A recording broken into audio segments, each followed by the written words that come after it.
آج ہم نے سورہ نساء سے آیت نمبر 33 کی تلاوت کی ہے۔ دعا ہے اللہ رب العالمین ہمیں اس آیت مبارکہ کا معنی مفہوم سمجھ کر عمل کی توفیق عطا فرمائے۔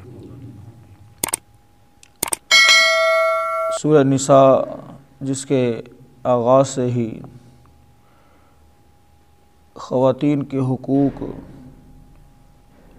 ان کے لیے وراثت میں حق، باعزت طریقے سے خاوند کے گھر میں رہنا، یہ ساری ہدایات اللہ تعالیٰ کی طرف سے دی گئی۔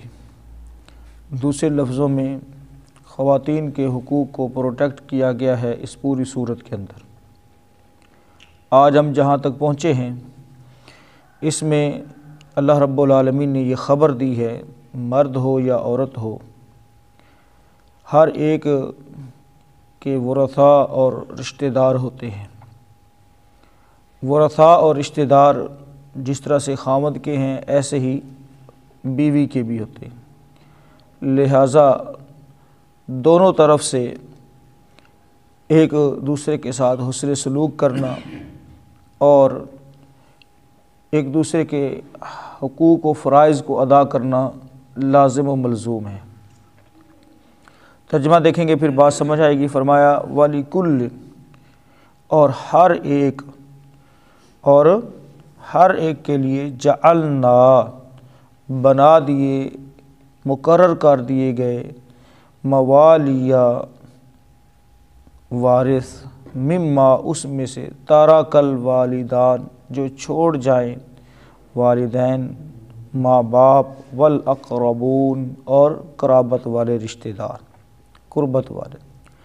اور ہم نے اس ترکے میں سے جو والدین اور زیادہ قربت والے رشتہ دار چھوڑ جائیں ہر ایک کے لیے وارث مقرر کیے۔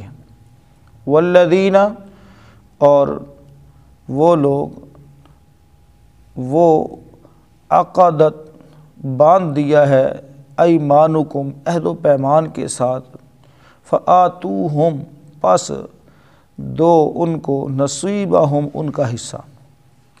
اور جن لوگوں کو تمہارے عہد و پیمان میں باندھ دیا گیا ہے، اس سے مراد بیویاں بھی ہیں عہد و پیمان کے اندر، نکاح کی شکل کے اندر، اور دوسرے نمبر پر یہ نکاح کی وجہ سے جو لوگ قرابت داری میں شامل ہوئے ہیں وہ بھی اس کے اندر مراد ہیں، کہ جن لوگوں کو تمہارے ساتھ عہد و پیمان کے ساتھ باندھ دیا گیا ہے، تمہارا رشتہ دار مقرر کر دیا گیا ہے، انہیں ان کا حصہ دو۔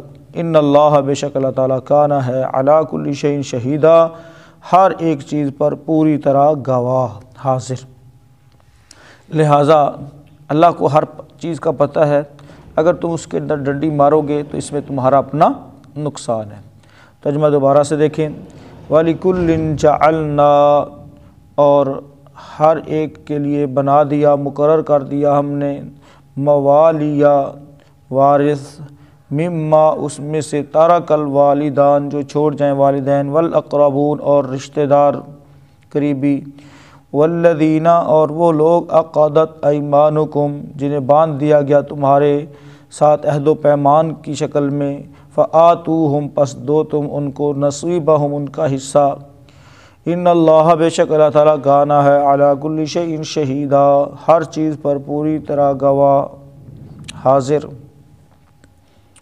سیدنا ابن عباس رضی اللہ تعالیٰ عنہ فرماتے ہیں کہ موالیہ سے مراد وارث ہیں، اور والذین عقدت ایمانکم کا مطلب یہ ہے کہ مہاجرین اسلام ابتداءً جب مدینہ آئے تو مہاجر اپنے انصاری بھائی کا وارث ہوتا تھا، اور انصاری کے رشتہ داروں کو ترکہ نہ ملتا تھا، کیونکہ اسلامی جو بھائی چارہ مواخات شروع ہوئی تھی اس کی وجہ سے۔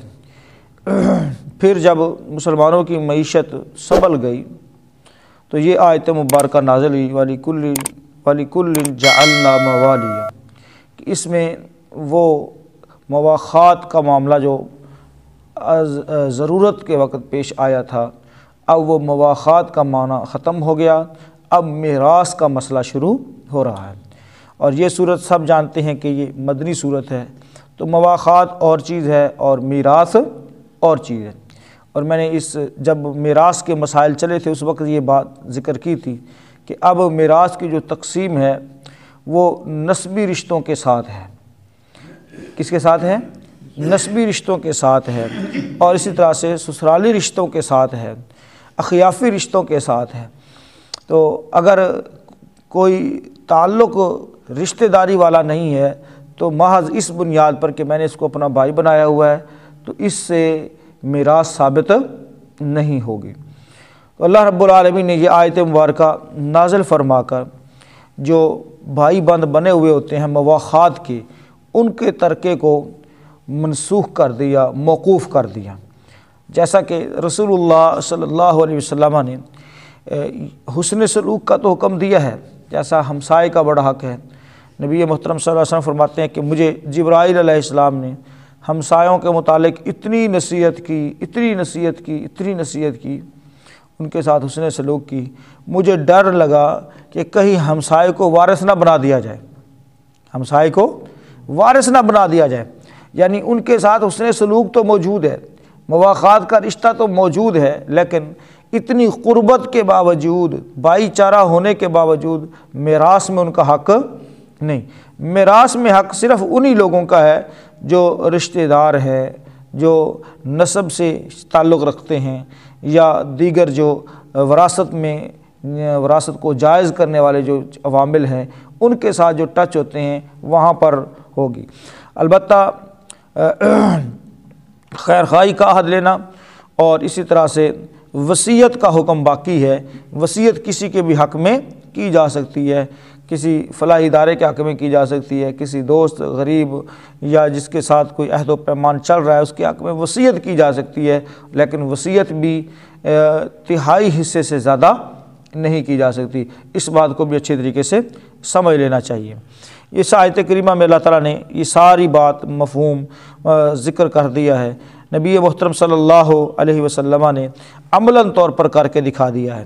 تو موالیہ سے مراد عصبہ ہیں، اور عصبہ کی وراثت میں الاقرب فالاقرب کا اصول مقرر ہے، یعنی اول سب سے قریبی، پھر دوسرا، اور ایک حدیث میں فلی اولا رجل ذکر کے الفاظ، یعنی اصحاب الفروض سے جو کچھ بچ جائے گا وہ عصبہ میں اس شخص کو ملے گا جو میت کے مردوں میں سب سے زیادہ قریب ہوگا۔ اس پر علماء کا اجماع بھی ہے۔